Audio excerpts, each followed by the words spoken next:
So guys, good morning. সকালবেলায় আজকে প্রতিদিনকার মতন একই মির্গি ব্যারাম।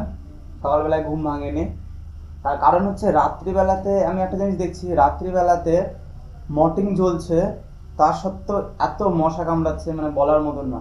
কালকে রাত্রিবেলায় প্রথমে ঘুমালাম, 12টার দিকে ঘুমিয়েছি। মেয়ে তো ঘুমাতে ঘুমাতে সেই একটা, মানে ও না ঘুমালে আমরাও ঘুমাতে পারবো না, কারণ রাত যতক্ষণ ও জাগবে ততক্ষণ অত্যাচার করবে, ঘাড়ের উপরে উঠবে, বাবা বাবা করবে, কাঁদবে। তোকে ঘুম পাড়াতে পাড়াতে মোটামুটি 1টা বেজে গেছিলো, তো 1টার সময় ঘুমিয়ে গেছিলাম। 2টোর সময় আবার ঘুম ভেঙে গেছে মশার কামড়ে। কি ব্যাপার, মর্টিং তো জ্বালিয়ে শুয়েছি, দেখছি মর্টিং ফুড়ে গেছে, মানে ছোট একটুখানি মর্টিংয়ের কয়েল ছিল, ফুড়ে গেছে। আবার সে উঠে ঘুম থেকে উঠে আবার সেই মশা মারা ধূপকাঠি হয়, কটা ছিল 2-4টে, জ্বালালাম। এবার শুরু হয়েছে, ধরো মশা মারা ধূপকাঠি 5 মিনিট করে জ্বলে এক একটা। ওই 5 মিনিট করে জ্বলছে, তারপরে আর 10 মিনিট মতন মশা কামড়াচ্ছে না, তারপর আবার মশা কামড়াচ্ছে। সারা রাত এই চলেছে। আমার ঘুম ভেঙেছিল 6টার সময়, কিন্তু এত শরীরে টায়ার্ড লাগছিল, কারণ ঠিকঠাকভাবে রাতে ঘুম হয়নি, ওর জন্যে আর উঠিনি। 8টার সময়, 8টা সাড়ে 8টার দিকে ঘুম থেকে উঠলাম। এবার সবচেয়ে বড় বিষয় হলো, কাল রাতে প্রতিজ্ঞা করেছি, মনে আছে? কাল রাতে প্রতিজ্ঞা করেছি যে অতিরিক্ত ফোন দেখবো না, মানে দরকার ছাড়া কোনো ফোন দেখবো না, আর বিড়ি সিগারেট খাবো না।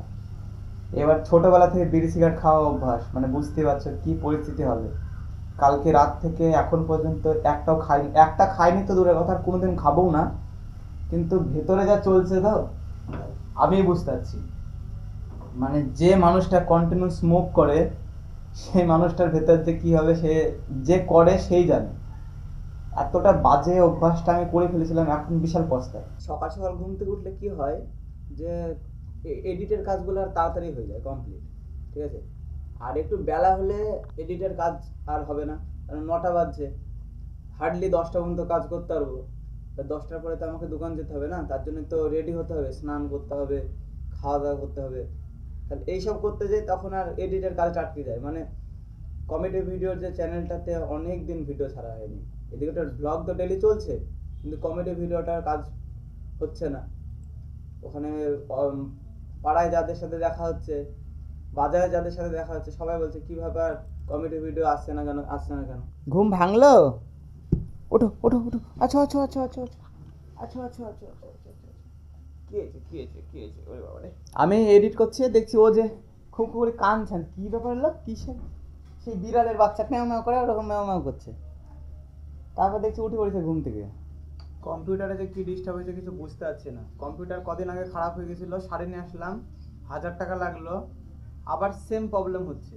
মানে প্রবলেমটা হচ্ছে তোমার ডিসপ্লেতে সিগন্যাল আসছে না, ক্যাবিনেট ঠিকঠাক চলছে, সিপিইউটা ঠিকঠাক, প্রসেসর ঠিকঠাক চলছে, ফ্যান চলছে, সব ঠিক আছে, কিন্তু ডিসপ্লেতে কোনো সিগন্যাল আসছে না।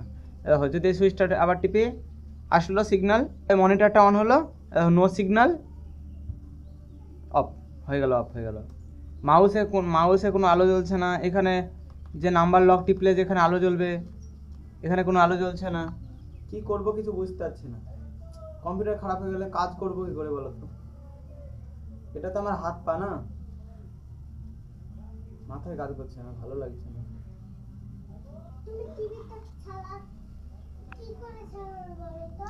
টিভিটা কি করে সারালাম?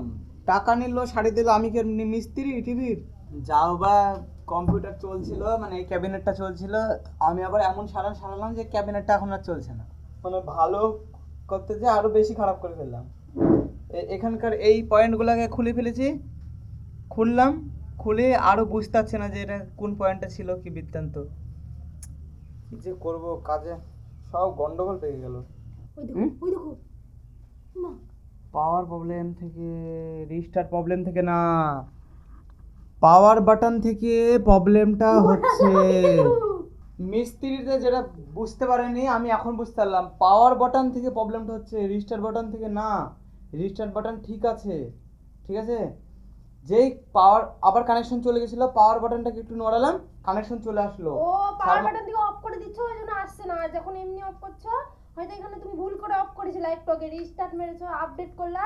দেখো দেখো দেখো, আবার এখান থেকে অন করছি, দেখো অন করলাম, দেখি কি হচ্ছে, দেখো চলে আসলো, ঠিক আছে। রিস্টার্ট বাটন দিয়ে প্রবলেমটা হয়নি, যেই একটু আগে এক্ষুনি হলো আমি পাওয়ার বাটন থেকে করলাম, তখন কানেকশন চলে আসলো। তার মানে আমার কম্পিউটারের প্রসেসর ঠিক আছে, র্যাম ঠিক আছে, এই সব পুরো ঠিক আছে। মেন প্রবলেমই ক্যাবিনেটের সমস্যা। এই যাচ্ছে তো গর্তের মধ্যে পড়ে যাবে।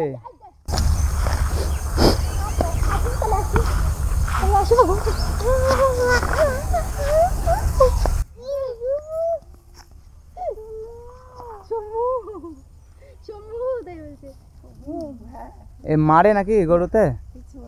তো চোখ মুখ দেখি তাই মনে হচ্ছে গরুটা,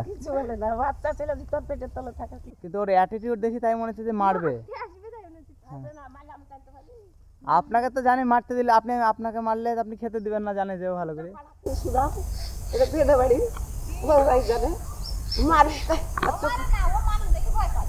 মানুষ দেখে ভয় করে, মানুষ নতুন মানুষ দেখে ভয় করে।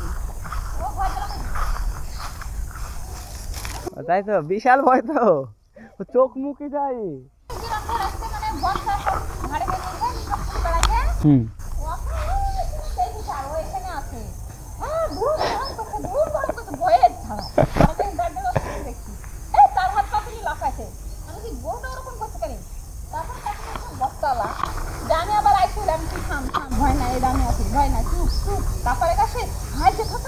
এই মা বেটি সারাদিন এই ব্ল্যাঙ্কেটের মধ্যেই সারাদিন ঢুকে এই চলছে। হ্যাঁ,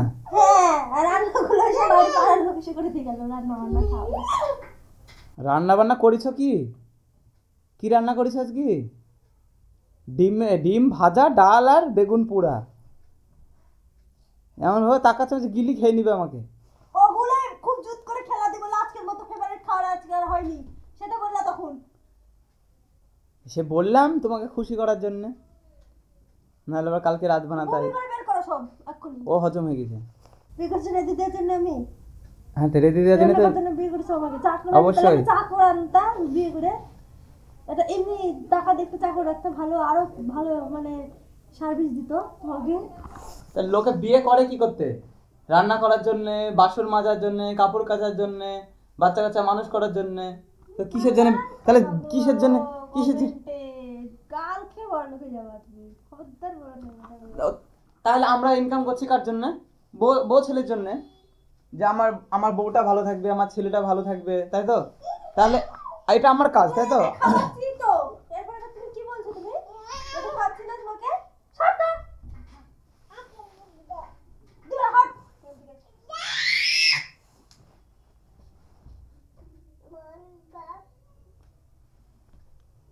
আমার একটু কেক দাও। বাবাকে দাও ভাবি। দেখিছো কি বদমাইশ, মুখে না দিয়ে নিজে খেয়ে নিল। তো এখন বাজে 9:35। পাশের বাড়িতে আমাদের কালী পুজোর নিমন্ত্রণ আছে, তো ওখানে যাব আমরা। তো এই দেখো মেয়ে রেডি হচ্ছে। শোনা, কোথায় যাবা তুমি? পাশের বাড়ি। ও, পাশের বাড়ি যাচ্ছ? আর আমার রেডি হওয়ার কিছু না, এ দেখো একটা উপরে জ্যাকেট পরে নিব, হয়ে গেল কমপ্লিট। একটু চুলটাকে একটু আশ্রয় নিব, কমপ্লিট। আর তুমি তাড়াতাড়ি রেডি হও। হ্যাঁ, রেডি আমি, খালি চুলটা আশ্রাবো, তাহলে কমপ্লিট।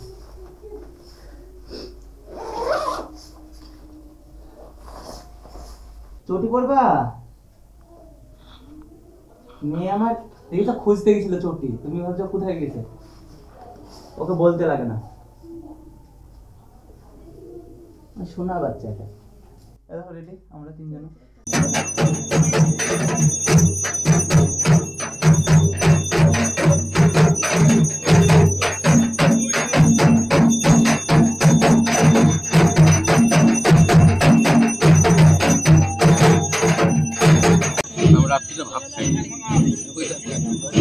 কি হয়েছে?